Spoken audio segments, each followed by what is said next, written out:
अस्सलामुअलैकुम स्टूडेंट्स, उम्मीद है कि आप ठीक होंगे और अपनी तैयारी सही तरह से ज़ोरों पर कर रहे होंगे। तो अब मैं क्वेश्चन नंबर 5 का दूसरा पार्ट हल करने लगा हूँ। एक्सरसाइज 1.4 क्वेश्चन नंबर 5 और उसका फोर्थ पार्ट जो कि ALP के मुताबिक क्वेश्चन है। तो वो अब मैं हल करने लगा हूँ। ये हमारा वो क्वेश्चन है। इसकी लेफ़्ट साइड को मैंने यहाँ पर मैंने दोबारा क्वेश्चन लिखा, इसकी लेफ़्ट साइड को मैं यहाँ पर लिख रहा हूँ a इंटू बी माइनस सी। तो अब हम इसको सॉल्व करते हैं। तो सबसे पहले इसमें b माइनस सी को सॉल्व कर लेते हैं। तो b की मैट्रिक्स लिखेंगे आगे माइनस, जैसे इन दोनों में है इसी तरह c की मैट्रिक्स आगे लिख देंगे। तो b की मैट्रिक्स के एलिमेंट है 1 2 -3 -5 और c की मैट्रिक्स के एलिमेंट है 2 1 1 3। इनको जब हम हल करेंगे तो ये करस्पॉन्डिंग एलिमेंट्स को आपस में सब्ट्रैक्ट करते हैं, यानी कि बीच में अलामत अगर माइनस किया तो करस्पॉन्डिंग एलिमेंट, इनके पहले एलिमेंट में से पहला एलिमेंट माइनस होगा, दूसरे में से दूसरा माइनस होगा, और तीसरे एलिमेंट में से तीसरा एलिमेंट माइनस होगा, और चौथे एलिमेंट में से चौथा एलिमेंट माइनस होगा। इनको मज़ीद हम जब सॉल्व करेंगे तो ये पहली टर्म -1 आ जाएगी, दूसरी 1 और तीसरी -4 और चौथी -8। ये b माइनस सी फाइंड कर लिया हमने। अब हम इस b माइनस सी को मल्टीप्लाई करेंगे a से। तो जब a से मल्टीप्लाई करना है तो जैसे कि इसकी तरतीब है, पहले a आता है फिर b माइनस सी आता है।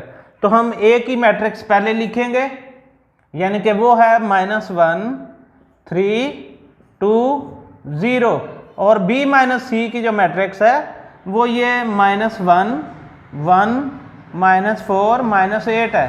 इन दोनों को मल्टीप्लाई करेंगे, जैसे कि मैंने पिछले क्वेश्चन में आपको मल्टीप्लाई करने का तरीका बताया था, उसी को आप दोबारा वीडियो देखकर क्लियर कर लें ताकि आपको मैट्रिक्स को मल्टीप्लाई करना आसानी से समझ में आ सके।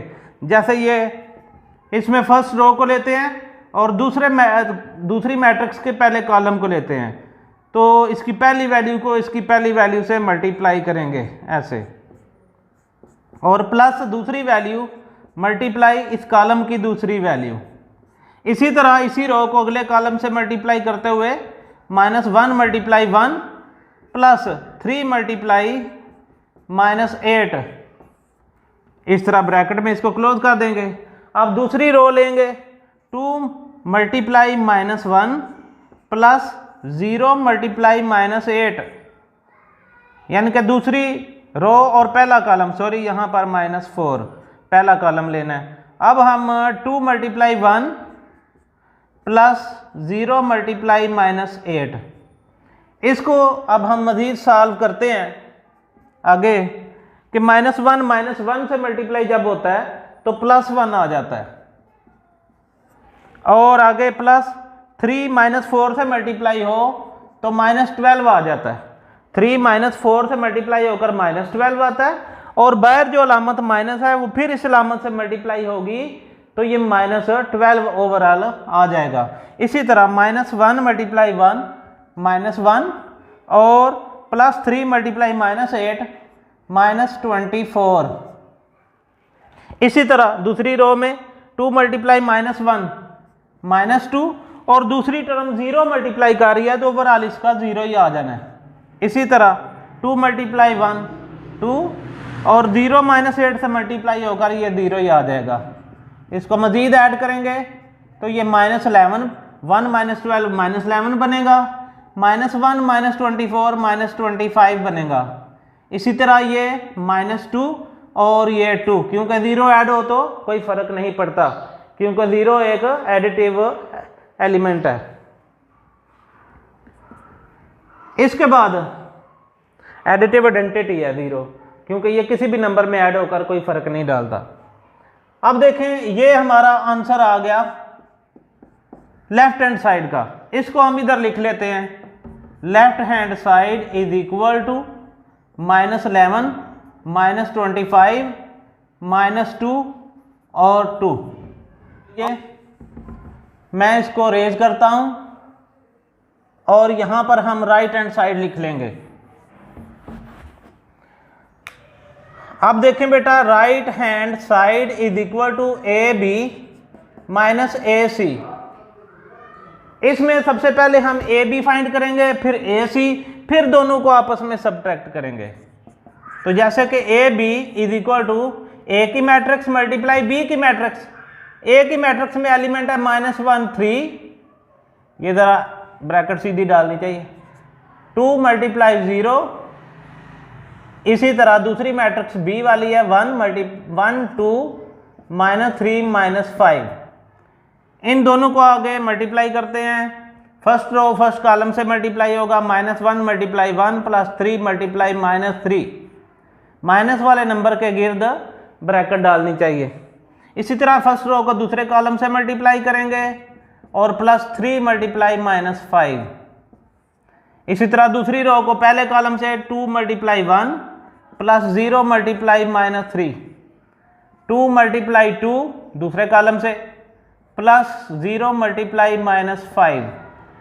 इनको मज़ीद जब हम ऐड करेंगे तो मल्टीप्लाई और ऐड करेंगे, इनको मल्टीप्लाई करें -1, इनको मल्टीप्लाई करें तो -9, आगे ये -2 और ये मल्टीप्लाई होकर -15।